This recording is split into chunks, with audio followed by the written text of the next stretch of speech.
Ողջույն սիրելի հեռուստադիտողներ, եթերում Ազատ շփումն է։ Դե ինչ դարձյալ փրկության կարիք ունենք, ոնց հասկանում եմ, բայց իմ կարծիքով այս բոլոր տարիներին որքան ցանկացել եմ փրկեն, եկեք այս վիճակը, այն վիճակը, հետո ասում ես որ վիճակը, պարզվում է մի հատ սուտ վիճակ են քեզ պատմում, կեղծ վիճակ եմ պատմում, հետո մենք ձեզ հանենք, ասում ենք դու ով ես, ասում եմ ես դե միլիոնատեր եմ, այն մեկը ասում է ես երեխա ունեցող կաթողիկոս եմ, կանոնակարգ խախտած, այն մեկը ասում է ես նախկին նախագահ, ասում ես մի րոպե, որ խնդրենք, կարող եք բացարձակ մեր այդ գործ չունենալ։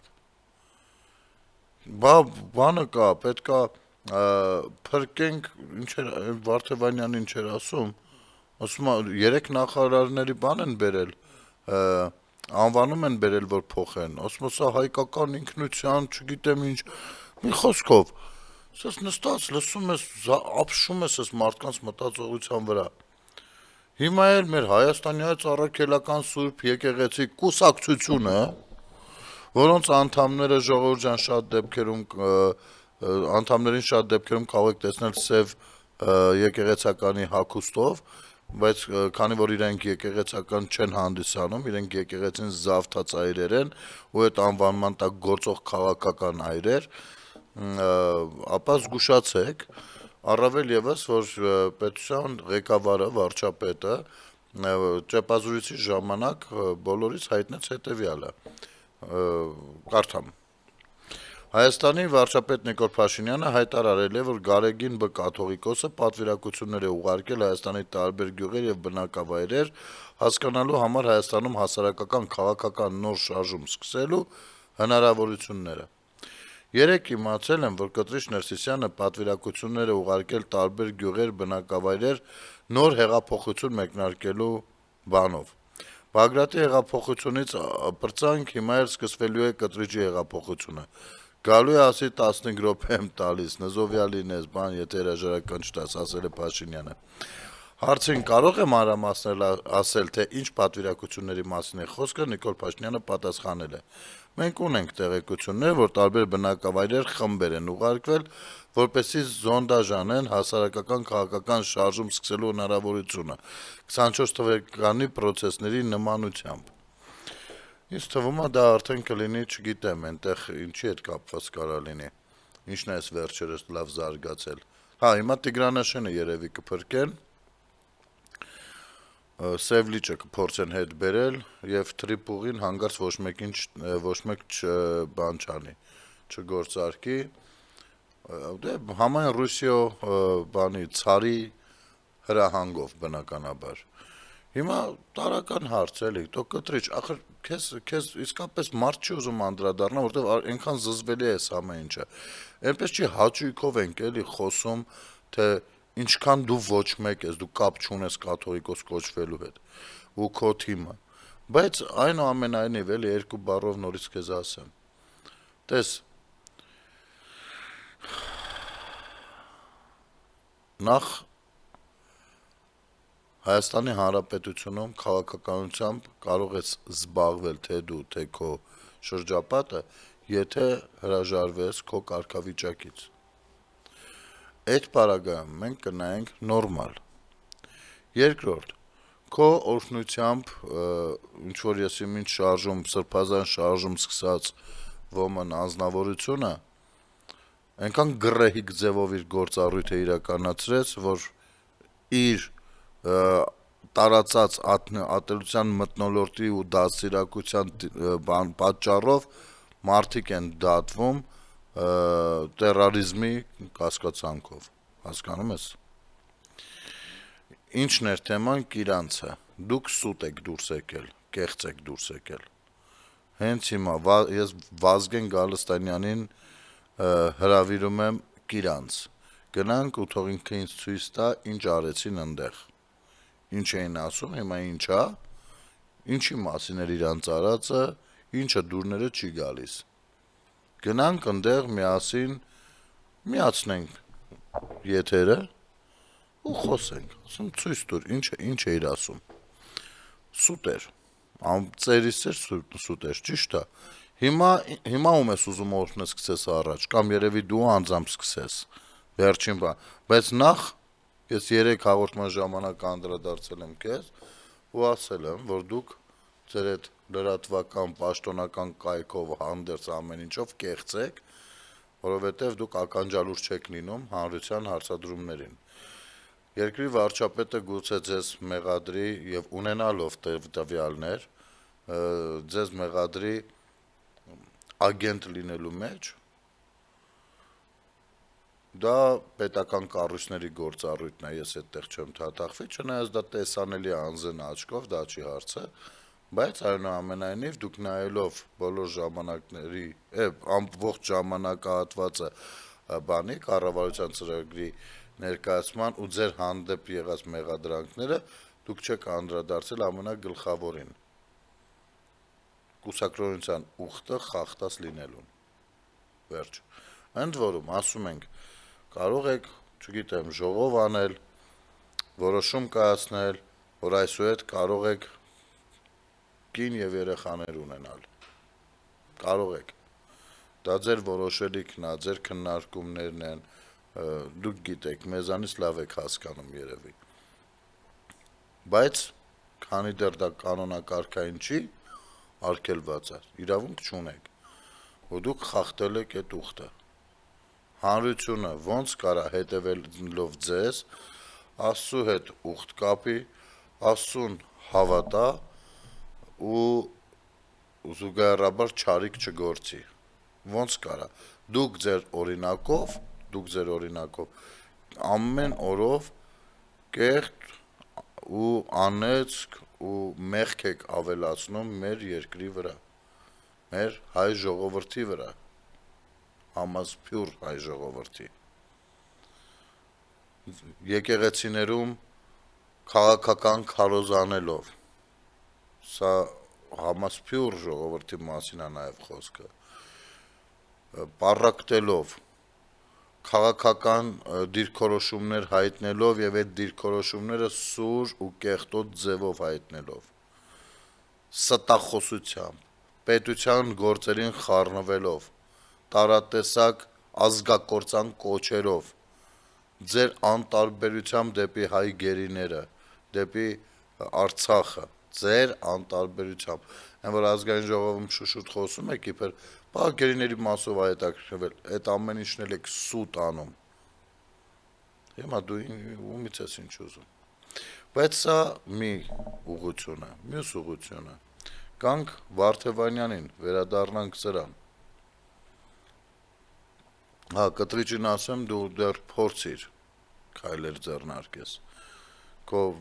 վերջն էլ է մոտ, դու չես պատկերացնում։ Ասում են նրանք փոխում են ոչ միայն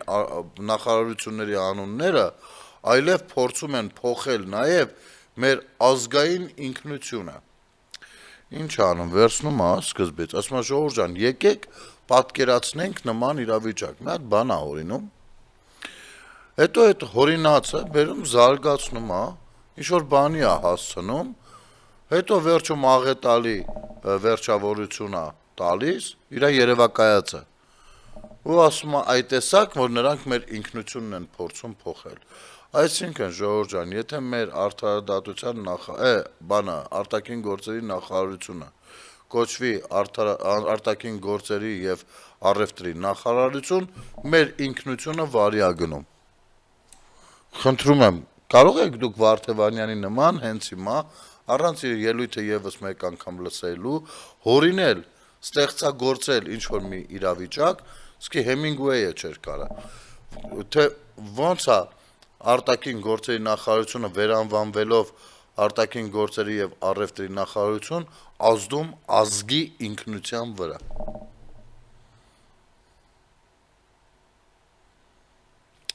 Կամ աշխատանքի եւ սոցիալական հարցերի նախարարությունը վերանվանվում է, առաջարկվում է վերանվանվել կամ վերանվանվում է աշխատանքի եւ բարեկեցության նախարարություն։ Խնդրում եմ ասեք, սա ինչով է ազդում մեր ինքնության վրա։ Ես չեմ հասկանում։ Խնդրում եմ ասեք, իմանամ, ես հիմա ահաբեկված ընկած փնտրում եմ, թե որտեղից ու ոնց է մեր ինքնությունը տենց բան լինում։ Փոխվում։ Այսինքն, գիտեք ինչ, եթե Վարդե Վանյանի համար ազգային ինքնությունը մշտապես սոցիալական աղքատ խավ լինելն է, մշտապես հացի կարոտ ժողովուրդ լինելն է, ում այն ժողովուրդը լինելն է, որը որ արատավոր բարքերով է լիքը, ում հնարավոր է 1000, 2000, 5000 դրամով առնել, իր համար սա մեր ինքնությունն է, այլ կերպ չի ստացվում, եթե նրա համար սա է հայի ինքնությունը, կամ ինչպես սրանք կարող ենք ավելացնել, Քրիստինե Վարդանյանն էր ասում, որ հայ մարդը ծնվում է թուրքի դեմ մաքարելու համար, կարելի է հասկանալ, եթե սա իրենց ինքնությունն է, եթե իրենց ինքնությունն է հակաթուրքականությունը որպես հենց հայ լինելու պայծառ օրինակ ցուցաբերելը, այս ամեն ինչը կարելի է հասկանալ, որ հայ այդ իմաստով մեր ինքնությունը փոխվում է, ոչ թե փոխվում է, այլ վերագտնում է իրեն դարձյալ,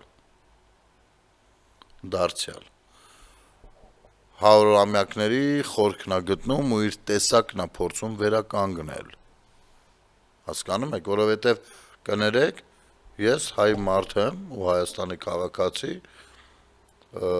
ես հնարավոր է ունենամ ժամանակ առ ժամանակ սոցիալական որոշակի խնդիրներ, բայց տրամաբանությունը, որն է սոցապնախարարություն, որ ինձ ինչում աջակցի, որ ինձ նոր տարվա դեմ զանգի ասի եկեք 2 կիլո զեյթուն տանք, կամ, չգիտեմ, մի լիտր ձեթ, սա աջակցություն չի, նման բան տեղի է ունենում այ Լիլիթը Գալստյան, որ ձևակերպում էր, հետամնա ժողովուրդների էր իբր փորձում ձևակերպեր, այ նման բան կարա տեղի ունենա իրականում հետամնաց երկրներում, աֆրիկյան որոշ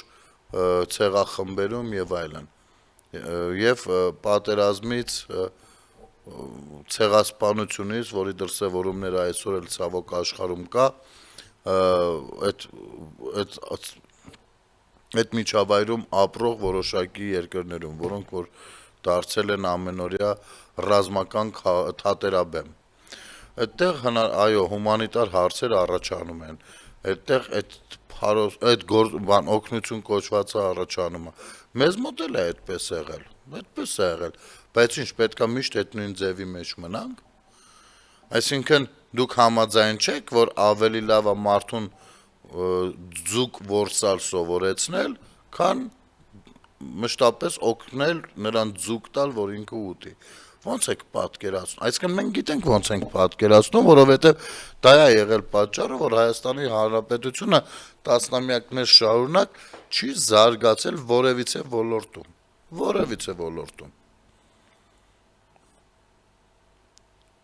մարդիկ աշխատել են, ոչ մի բան չեն կարողացել հետ գցեն,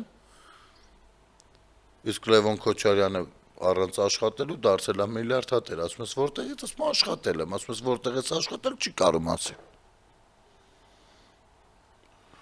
Ղազինյանը մարդը 20 տարեկան եկել է, նստել է տնօրեն հսկայական մի հատ կամպանիայի,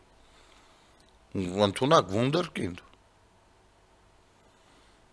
Զալատոյ մալչիկ, ու սենց որ նայում ես, ասում բոլորը տենց էլի, ասում ես լավ, գլուխը քարը, մի հատ եկեք, մի հատ դասընթաց անցկացրեք, մեզ էլ սովորեցրեք մենք ինչ անենք, որ ինչ-որ բան ստացվի, իսկ այ աշխատանքի և բարեկեցության նախարարությունը, նախ և առաջ խոսույթի լեզվամտածողության փոփոխության մասին է, և տրամաբանության մասին է,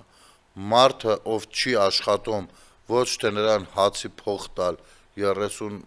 օրվա ամիսը հաշվարկել կես հացով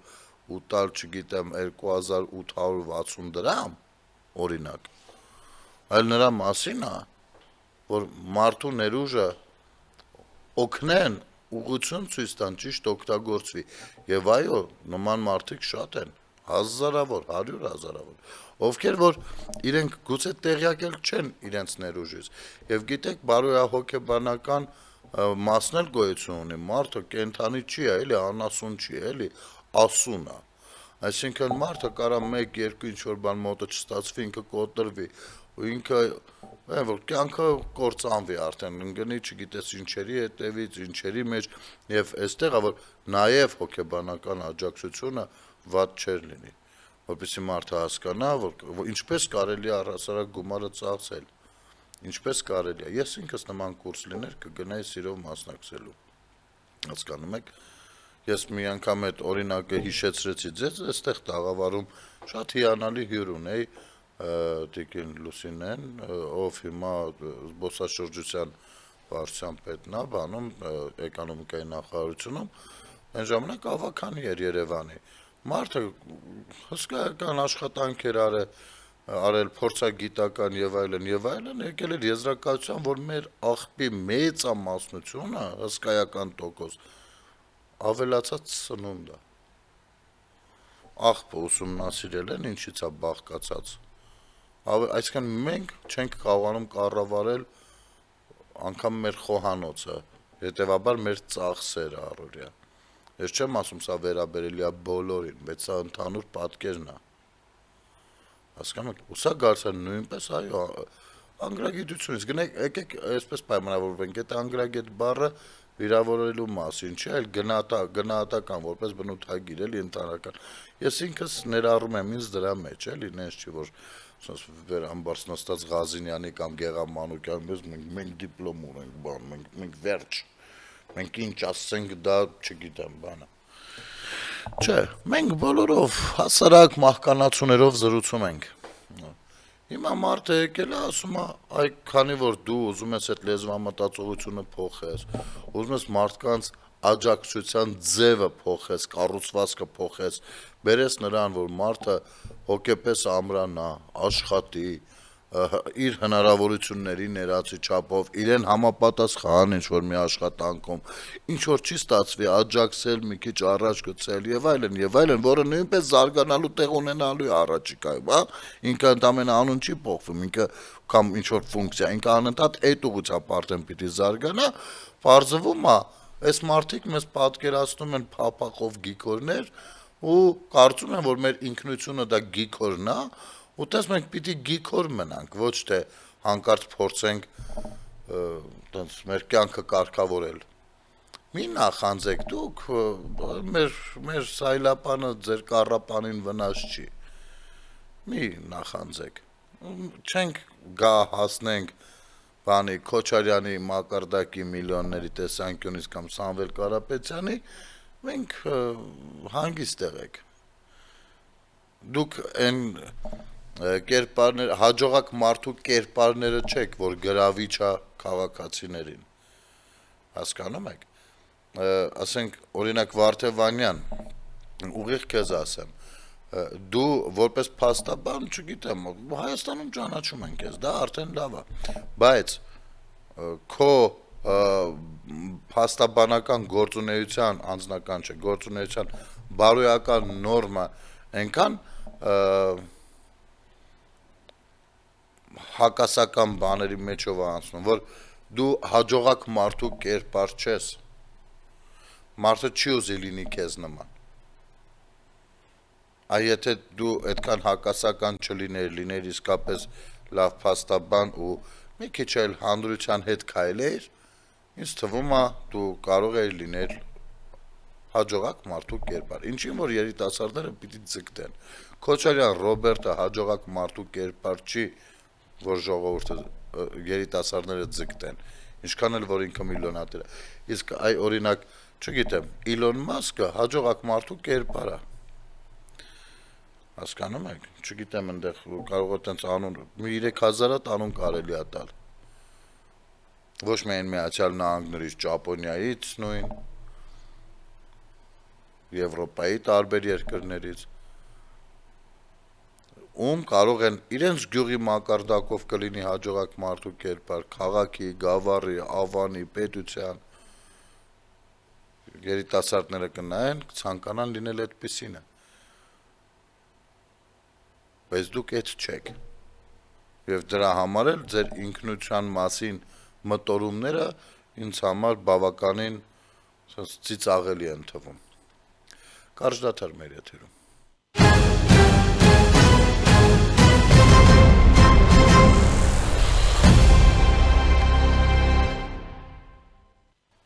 Վերադառնանք սիրելի հեռուստադիտողներ։ Հիմա դարձյալ Վարդևանյանին մի բան ասեմ։ Եթե դու լավ իրավաբան փաստաբան ես, իրավագիտության չի, ես այդտեղ շատ բան չեմ տարբերում, բայց իրավունքի տեսանկյունից։ Այն մյուսը կարծում ավ չէ, որ չէ, մեր իրավաբանական ֆակուլտետները գիտեք ոնց են դասավանդում եւ ինչ սերունդ են տալիս։ Այն մյուսը ասում է մեր դատական համակարգը դուք եկաք քանդեցիք, մենք գիտեք ինչ կա։ Սենց ինչ-որ բոլորը այս վերայում գովում են, թե ինչքան լավն է եղել իրենց կրթությունը, իրենք ինչքան որակյալ են, ինչքան էս են լավ, ապա կարող ենք իմանալ հանրության բողոքը դատաիրավական համակարգի հետ կապված ու անարդարությունների հետ կապված ինչումն է կայանում, ինչու դա կա, չէ, պետք չի գնալ են պրիմիտիվ թեմաների շուրջ էլ են, որ դե գիտեք դատավորը կայացնում է որոշում, որը մեկի համար կլինի ընդունելի, մյուսի համար անընդունելի, որովհետև ձեռնտու չի, սրա մասին չի խոսքը, եւ հանրությունն էլ նենց չի էլի, որ չգիտի դատավորն ինչա, դատարան ինչա, ես ուզում եմ հասկանամ, մեր երկրում այսքան բաց օրենքներ, օրենքների լազեիկաներ որտեղից են եղել, եթե դուք բոլորդ տենց լավ կրթություն ստացած, որ մեկիդ մատով կպնեն վերջացավ, հա, ու տենց դեմքեր եք դուք, մեր համալսարանն էլ, չգիտեմ, աշխարհի top 10-ի մեջ է մտնում, ոնց է տենց լինում, մեր հանրության բողոքների մեծամասնությունը օրենքի շրջանակներում է, կլինի դատարանների, թե ձեր փաստաբանների, թե դատախազության, քննչականի,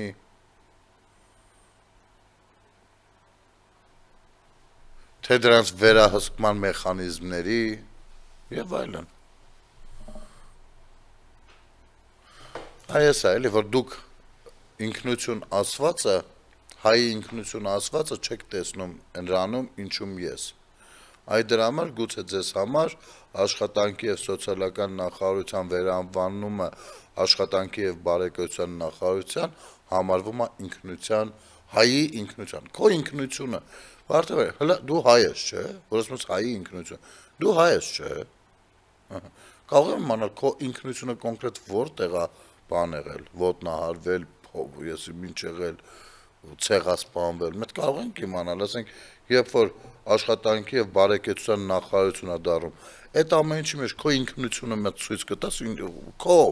հայի չէ, դու հայի հետ գործ չունես, դու քո մասով ասած։ Որտեղ է փոխվում, երբ որ դու կարդում ես աշխատանքի եւ բարեկեցության նախարարություն, քո մոտ հայի ինչն է փոխվում։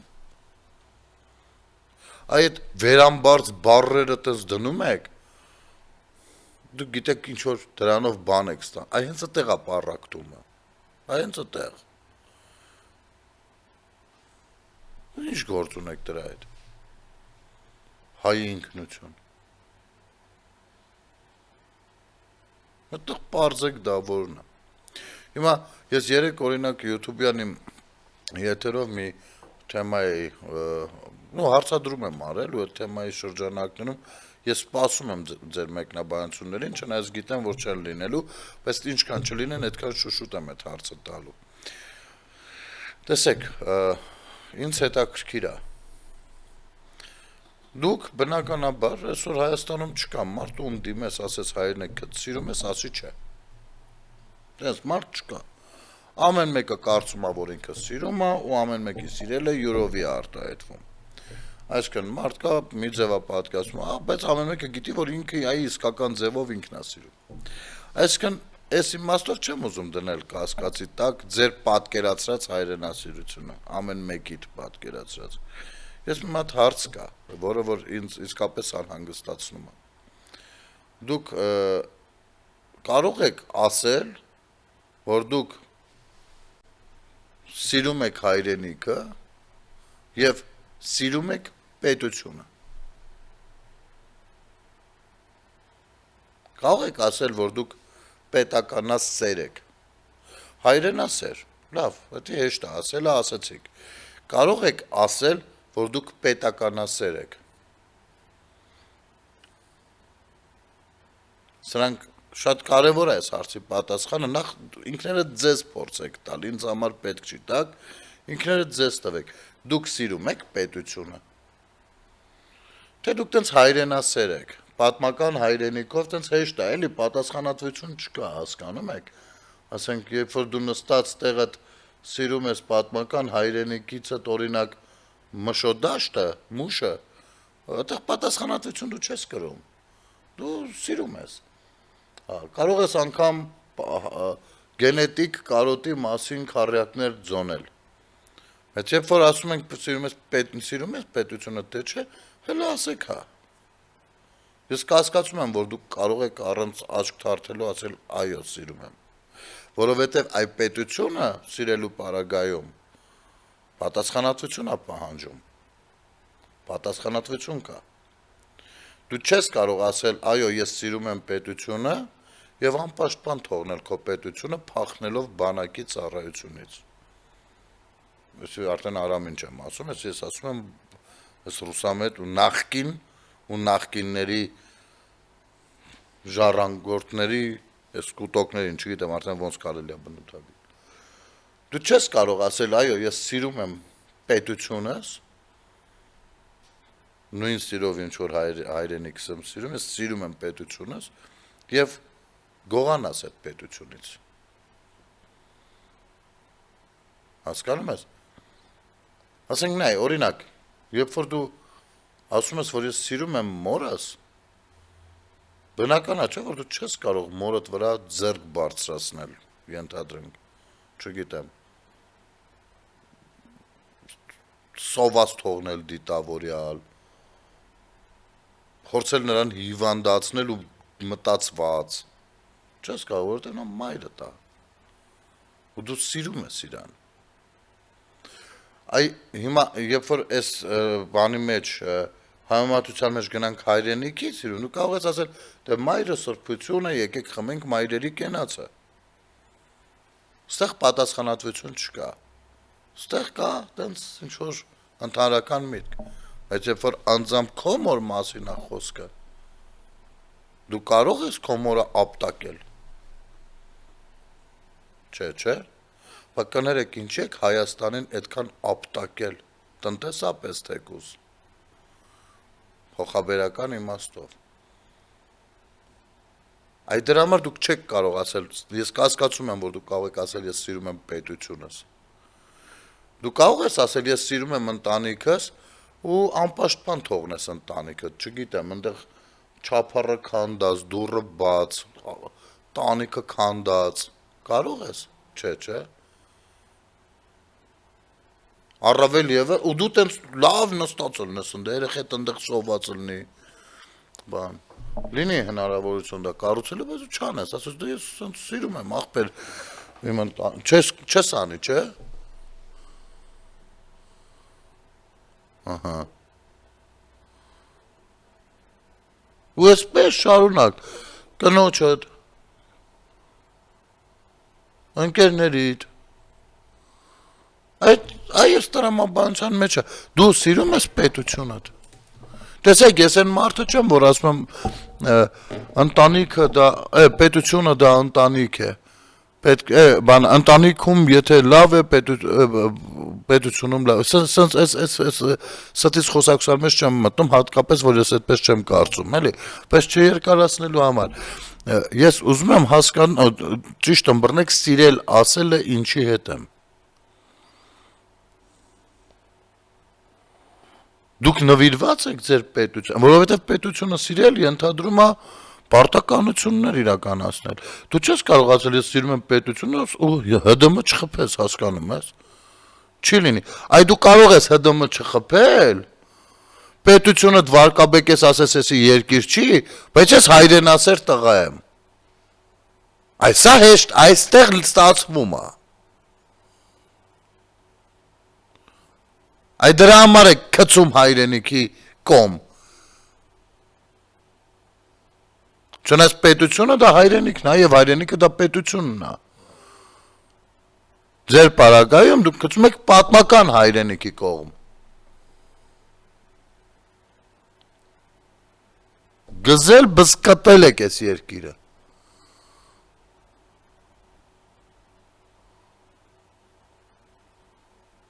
Երբ որ քո ընկերը միտեղ մի բան ընչանի ու ծեծ ուտի, դու կկանգնես կնայես, թե կփորձես այդ պահին ընկերոջդ պաշտպանել նախ եւ առաջ։ Հետո առանձին մի երկու բառ կզրուցեք, կասես, էլի կհասկացնես, որ ապետի սխալ բան է, տենց բաներ մի արա, բայց ոչ մեկ որ չլսի, ճիշտ է, բայց ոնց է լինում, որ մեր պետությունը միշտ մեղավոր է Ռուսաստանի հետ հարաբերություններում։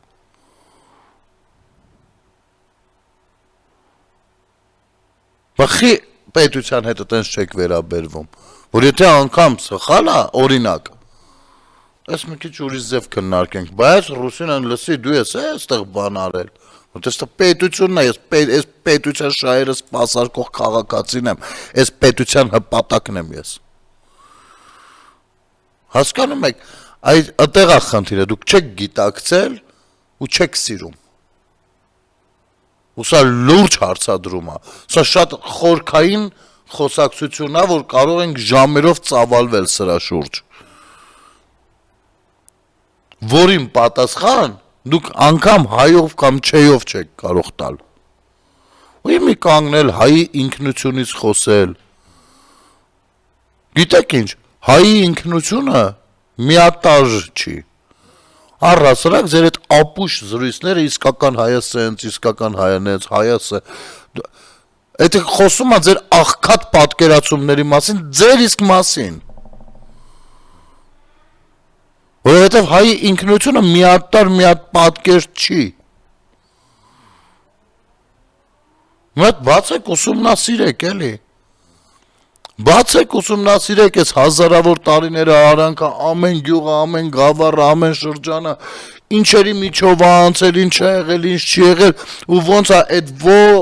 ամեն մեկը իր գույներով, իր ավանդույթներով, նիստուկացով, իր բարբառով, իր խոսակցականով, բարբառ, այսինքն ընդեղ էլ մտել ու դուրս են եկել, չէ ինչ որ այս ամբողջը այսօր փակված է 29743 քառակուսի կիլոմետրի մեջ։ Պատկերացրեք ինչքան խտացված է Հայաստանը, դա տիեզերք է իր պարունակությամբ, հասկանում եք։ Ու դուք ես ամեն ինչի մեջ հայի ինքնությունը։ Դուք առհասարակ Հայաստանում գյուղեր կան, գյուղից գյուղ գնում ես 3 կիլոմետր է, ստեղ ուրիշ բարբառով են խոսում, ընդեղ ուրիշ բարբառով են խոսում։ Ու դա գիտեք ինչ է նշանակում։ Դա հազարամյակների ճակատագիր է նշանակում։ Ինչը ազդել է թե այն ապրողի մտածելակերպի, թե այն բարբառն ունեցող մտածելակերպի վրա, ու տարբեր ձևերով իմիջայլոց։ Հասկանում եք ինչի մասին է խոսքը։ Ու դուք հայը, իսկական հայը, այս ինչ սահմանափակումներ եք դնում։ Նայում տեսնում ենք, այդ ձեր պարոդը տեսնում ենք, էլի, դուք էլ այդ տեսակն եք հիմի, այդ չի հարցը, դուք էլ այդ տեսակն եք, բայց դա միակ տեսակը չի։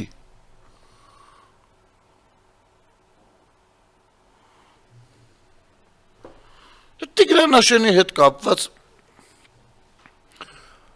շատ որպեսի դեռ չխոսենք, որովհետև ճեպազրույցի ընթացքում էլ վարչապետը լավ մանրամասնեց, դրանից առաջ էլ է շատ խոսվել, էլի է խոսվելու, ուստի եկեք ես մի հետաքրքիր գրառում կարդամ, աչքովս ընկավ, Հուսիկ Մարկոսյան,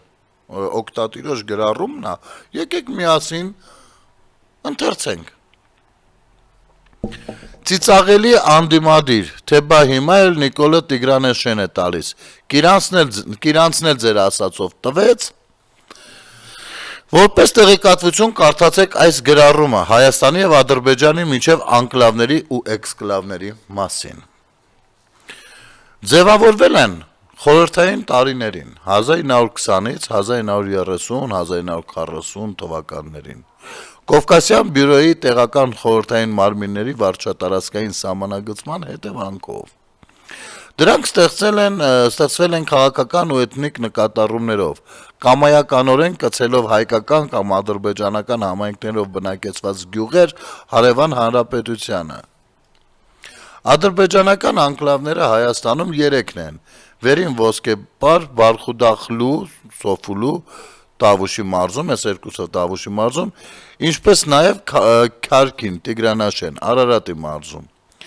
Հայկական անկլավն Ադրբեջանում միակն է, Արցվաշենը, ադրբեջանցիներն ասում են Բաշքենդ, 40 քառակուսի կիլոմետր։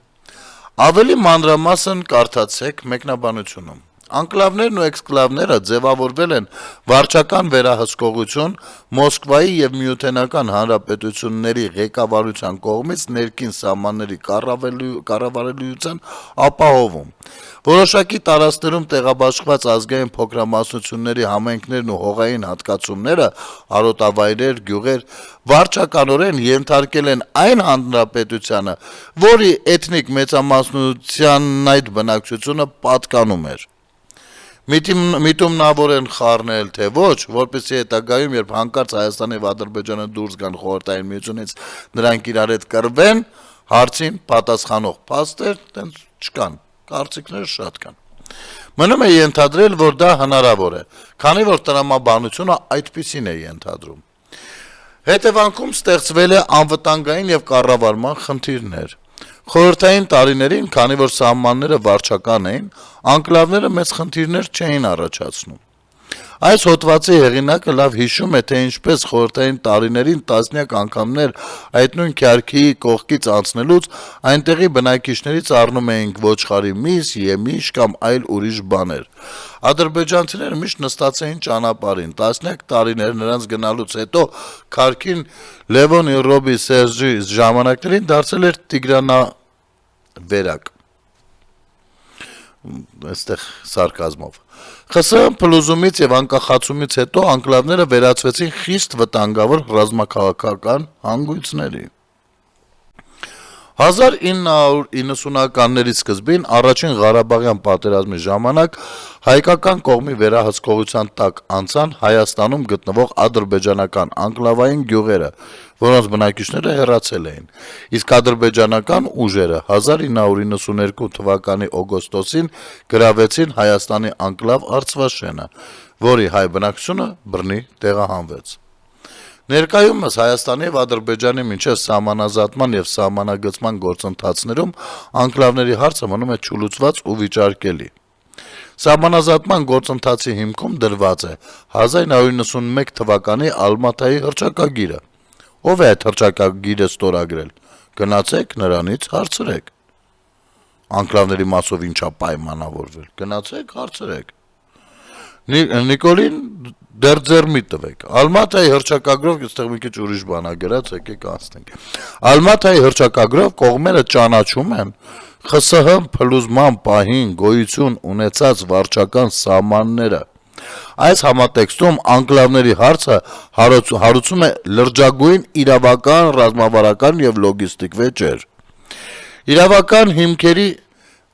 վեճեր Հայաստանի կառավարությունը հայտարարում է, որ ունի ամուր իրավական հիմքեր եւ քարտեզներ, որոնք ապացուցում են Արցվաշենի պատկանելությունը Հայաստանին։ Միևնույն ժամանակ հայկական կողմի իրավաբաններն ու փորձագետները պնդում են, որ Հայաստանի տարածքում գտնվող ադրբեջանական նախկին անկլավների, օրինակ Տիգրանաշենի կամ Տավուշի գյուղերի ստեղծման վերաբերյալ 1930-ից 50-ականների խորհրդային մարմինների որոշումները հաճախ չունեն պատշաճ դե յուրե վավերացում կամ հակասում են այն ժամանակվա սահմանադրական կարգերին։ Երկրորդ, անկլավների հնարավոր վերադարձը ֆիզիկական լուրջ սպառնալիք է ստեղծում Հայաստանի կենսական ենթակառուցվածքների համար, իսկ Արցվաշենի ֆիզիկական վերադարձը Ադրբեջանի համար անպատկերացնելի հետևանքներ։ Այդ պատճառով դե յուրե սահմանների վերականգնում կամ անկլավների ֆիզիկական վերադարձ փոխադարձության սկզբունքը բարդ լոգիստիկ լուծումներ է պահանջում։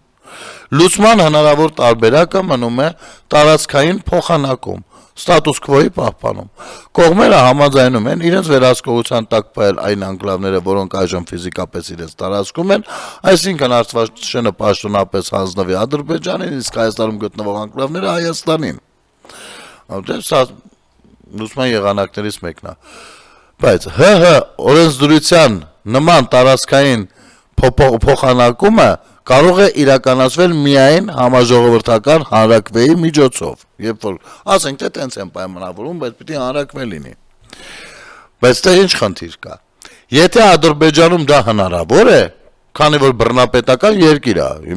եթե այդտեղ պայմանավորվեն, ալի վկած հեսա թափով հանրաքվեն անեն, պատասխանը բերեմ, որ ես այս բանը, որ չհրաժարվում եմ բանից, այդ երեք անկլավներից։ Կարա գնա լոցոնումներով բերի։ Ադրբեջանում դա ավելի հեշտ հնարավոր է։ Բայց Հայաստանում, որտեղ ընդդիմադիր սադրիչները ամեն ինչ խառնում են, դեմ են պետության շահերին, դա շատ ավելի դժվար է։ Պատկերացրեք, որ հանրաքվեի համար սկսվի օրինակ բան, այո, ոչինչ շտաբ ձևավորվի, այդ մասով դուք պատկերացնում եք, տալիս են, հանձնում են, այ գիտեք, այ հասկանում եք, չէ՞, ինչպես կազդեն, եւ ով կասի, ես գնում եմ այսի տան, որենի վերցնեմ, կամ այսի պայեմ, որենի, այստեղ խնդիրներ կան, այս ամեն ինչը հեռար հաշվարկներ է պահանջում, բայց կարող եք շատ ավելի խորը ուսումնասիրել ու տեսնել, թե խորհրդային միությունը էլ ինչ